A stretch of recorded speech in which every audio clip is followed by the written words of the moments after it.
அஸ்ஸலாமு அலைக்கும். இன்றைக்கி நம்ம ஃப்ரைட் ரைஸ் செய்கிறோமா. ரைஸை வந்து ஒரு முக்கால் பதத்துக்கு ஆக்கி வச்சுக்கிறோம்.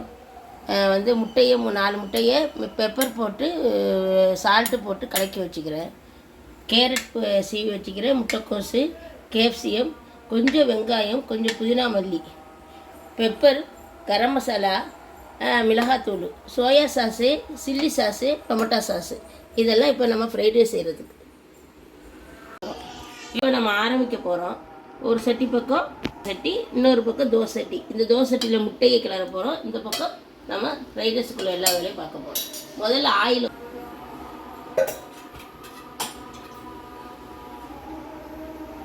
கொஞ்சம் கொஞ்சம் கம்மியாக ஆயில் ஊற்றிக்கிறோம்.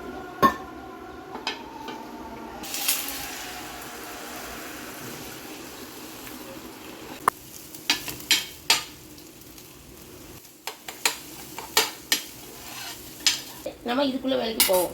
இதில் முத நம்ம வெங்காயம் போடுவோம்.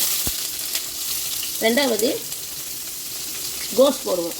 இது நம்ம ரொம்ப வதங்கலாம் தேவையில்லை, அரை வேக்காடு தான் இருக்கணும். அதனால் கோஸ் போடுவோமா. மூணாவது கேரட் போடுவோம். கேப்சி கொஞ்சம் லேட்டாக போடுவோம். இது கொஞ்சம் வேகட்டும்.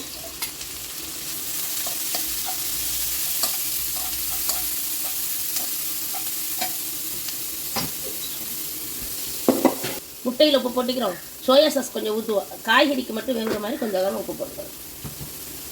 சோறு 2 கிளாஸ் அரிசிக்கு 3.5 கிளாஸ் தண்ணி ஊற்றி லைட்டாக கொஞ்சம் எண்ணெய் ஊற்றி ஒரு சோறு ஒன்றோட ஒன்று ஒட்டாத அளவு. இப்போ நம்ம கேப்சியம் போடுறோம். இது லைட்டாக தான் வதங்கணும், ரொம்ப வதங்கணும் தேவையில்லை. கரம் மசாலா தூள், தூள்,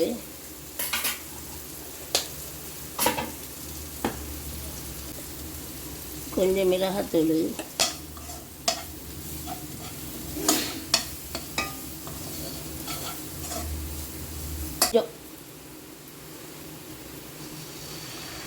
ஒரு ஸ்பூன் அளவுக்கு கொஞ்சம் சோயா, இது டொமேட்டோ சாஸ்,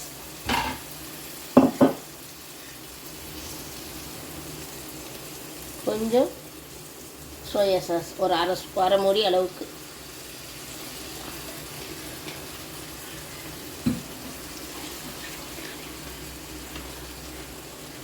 கொஞ்சம் சில்லி சாஸ்.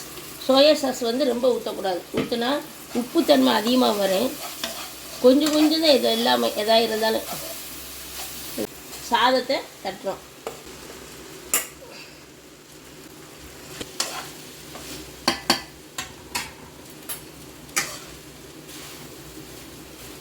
நம்ம பொரித்து வச்ச அந்த முட்டையும் இதில் போடுறோம். குழந்தைகளுக்கு ஸ்கூல் லீவாக இருக்கிறதுனால நம்ம வீட்டிலையே எல்லாமே செஞ்சு கொடுத்துடலாம்.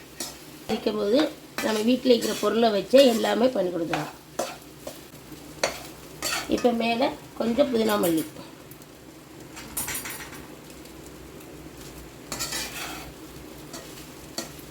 ஃப்ரைட் ரைஸ் பண்ணி முடிச்சாச்சு. இனிமேல் குழந்தைகளுக்கு நம்ம பரிமாற வேண்டிய வைக்கிறதுனால நம்ம வீட்டிலையே செய்யுங்க. தாய்மார்களுக்கு நான் ஆயுசத்துமாக உங்களுக்கு ஒவ்வொரு இதாக போட்டு காட்டுறேன். ஓகே, நீங்கள் நம்ம வேறு ரெசிபி செய்வோம். இதை லைக் போடுங்க, சப்ஸ்கிரைப் பண்ணுங்கள்.